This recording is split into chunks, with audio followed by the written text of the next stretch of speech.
వ్యవహారాలు చేసేది ఉండే.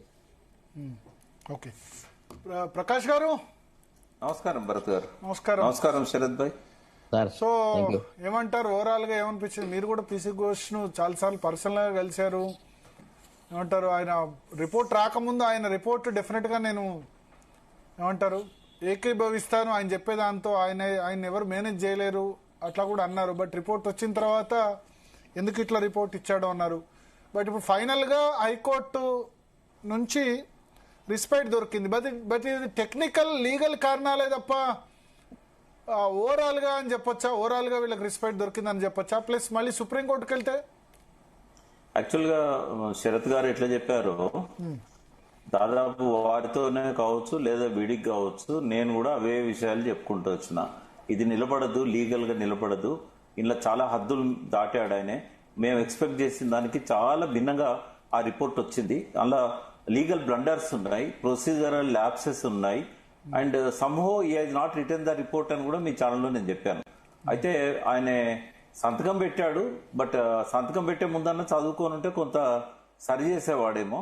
బట్ ఆ ఓపిక కూడా ఆ తీరిక కూడా ఆయనకు లేకుండా పోయింది.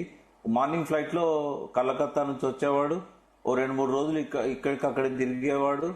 ఏదో కొంత ట్రాన్స్పరెంట్ కనబడుతున్నా అని చెప్పడానికి మీడియాను డైరెక్ట్ కూర్చోబెట్టుకునేవాడు. ఎలక్ట్రానిక్ మీడియా లేకుండా ప్రింట్ మీడియాను డైరెక్ట్ కూర్చోబెట్టుకునేవాడు ఎవరిని విచారించినా కూడా. ఒక్క కేసీఆర్ గారే నేను మీడియా ముందు మాట్లాడనని చెప్పాడు కాబట్టి ఆయన ఒక్కరిని చేశాడు. తప్పే ఉంది, మీడియా ముందు హీరింగ్ జరిగితే మంచిదే కదా, ట్రాన్స్పరెంటే కదా. నేను అనేది సుప్రీంకోర్టులో హైకోర్టులో జరిగే హీరింగ్ కూడా మీడియా ముందే జరుగుతుంది. నేను తప్పంటలేను భరత్ గారు, దానికి ఇచ్చినంత ప్రాధాన్యత ఆయన చేస్తున్న పనికి ఇవ్వలేదు. రెండవది, ఒక 5-6 సాక్ష్యాలు నా దగ్గరనే ఉన్నాయి ఆయన రిపోర్ట్ రాయలేదని చెప్పడానికి. సరే ఏదన్నా కానీ నేను ఇంజనీర్స్ రాశారు, ఎందుకంటే ఆయన కన్నా చాలా పదాలకు అర్థాలు కూడా తెలియదు ఆ రిపోర్ట్ లో.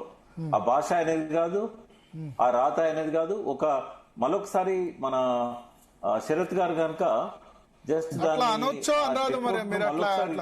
రిపోర్ట్ ఆయన రాయలేదు ఒక మాట నేను బాధాప్తా చెప్తున్నా కదా, ఇవాళనే కాదు, నేను పెండ తీయడానికి కూడా పనికిరాదు ఇదని చెప్పిన. సారేమో చెత్తపుట్ట దాఖలు చేయమని ఎవరో రాశారు ఇవాళ. బట్ నేను అనేది ఏంటంటే పెండ తీయడానికి కూడా పనికిరాదు పేపర్ అని చెప్పాను. నేను అంతా కామెంట్ చేశాను నేను, ఎందుకంటే ఆయన కేసు కూడా పెట్టుకొని నా మీద.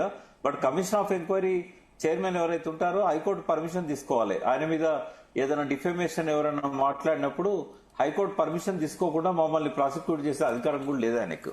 బట్ నేను కరప్షన్ మోటివ్స్ నేను అంటగట్టను. ఏదైతే శరత్ గారు అన్నారో దాంతో నేను ఏకీభవిస్తా. ఆయన మీద నాకు గౌరవం ఉంది.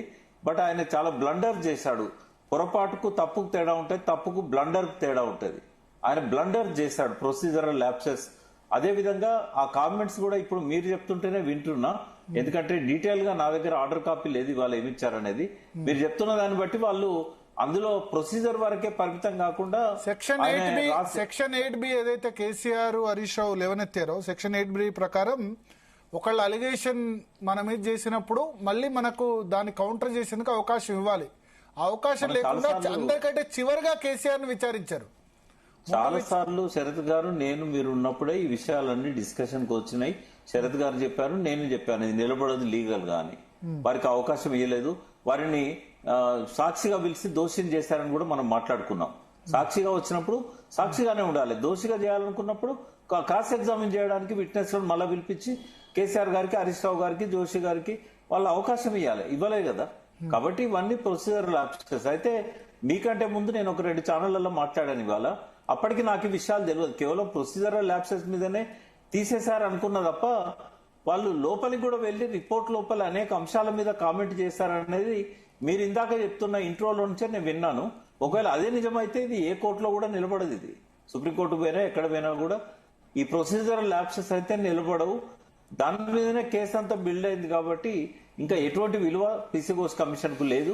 రేపు సొలిసిటర్ జనరల్ అడిగినా కూడా ఈ కేసు నిలబడదని చెప్తారు. కాకపోతే ఇప్పటికే కోట్ల రూపాయలు ఆ కమిషన్ మీద ఖర్చు చేశారు కాబట్టి సుప్రీంకోర్టుకు లాస్ట్ వరకు కొట్లాడినామని చెప్పుకోవడానికి కొంతకాలం పాటు దీన్ని లైవ్ లో ఉంచడానికి ఈ మళ్ళీ అప్పీల్ చేస్తారని నేను అనుకుంటున్నా. కానీ అంతిమంగా మాత్రం ఇది మీరు అన్నట్టు ఊరట కాదు, కేసీఆర్ కు ఒక గొప్ప విజయం. 26వ వార్షికోత్సవాన్ని జరుపుకోబోతున్న ఆ పార్టీకి ఒక గొప్ప విజయం అని చెప్తాను నేను, ఊరట కాదు. నేను ఉత్తమ్ కుమార్ రెడ్డి చిట్ చాట్ కొద్దిసేపటి క్రితం అయింది జలసౌధలో. ఉత్తమ్ కుమార్ రెడ్డి